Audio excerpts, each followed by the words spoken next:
ओमकार की स्तुति। इसके बाद अब श्रुति उस अक्षर ओम में रुचि उत्पन्न करने के लिए उसकी स्तुति करती है, क्योंकि वह उपास्य है। कैसे स्तुति करती है ये बताती है। उस अक्षर से ही ये ऋग्वेद आदि रूप त्रैविद्या प्रवृत्त होती है।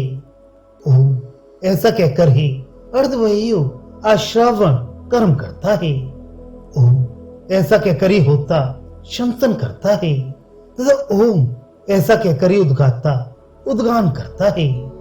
इस अक्षर परमात्मा की पूजा के लिए ही संपूर्ण वैदिक कर्म है तथा इसी की महिमा और रस व्रीहि या वादी हवि के द्वारा सब कर्म प्रवृत्त होते हैं।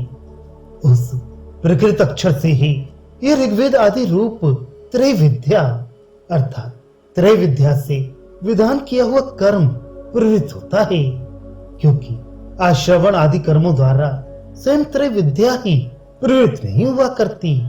हाँ, ये प्रसिद्धि है कि कर्म इस प्रकार प्रवृत्त हुआ करता है। किस प्रकार सो बतलाते हैं। ओम ऐसा कहकर अर्धवायु आश्रवण करता है। ओम ऐसा कहकर होता शमसन करता है और ओम ऐसा कहकर उद्गाता उद्गान करता है।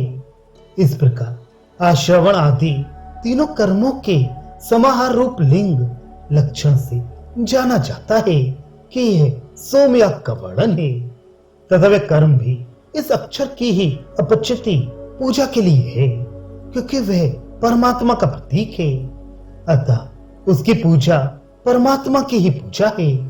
जैसा कि अपने कर्म से उसका पूजन करके मनुष्य सिद्धि लाभ करता है, इस स्मृति से सिद्ध होता है।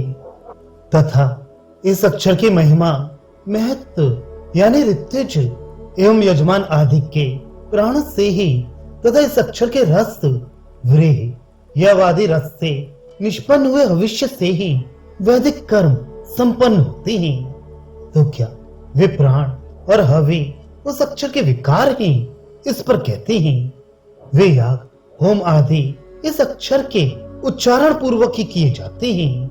वे कर्म आदित्य को प्राप्त होते हैं, फिर उससे वृष्टि आदि क्रम से प्राण और अन्न की उत्पत्ति होती है तथा प्राण और अन्न से यज्ञ का अनुष्ठान किया जाता है। इसलिए इस अक्षर की महिमा से और रस से ऐसा कहा गया है।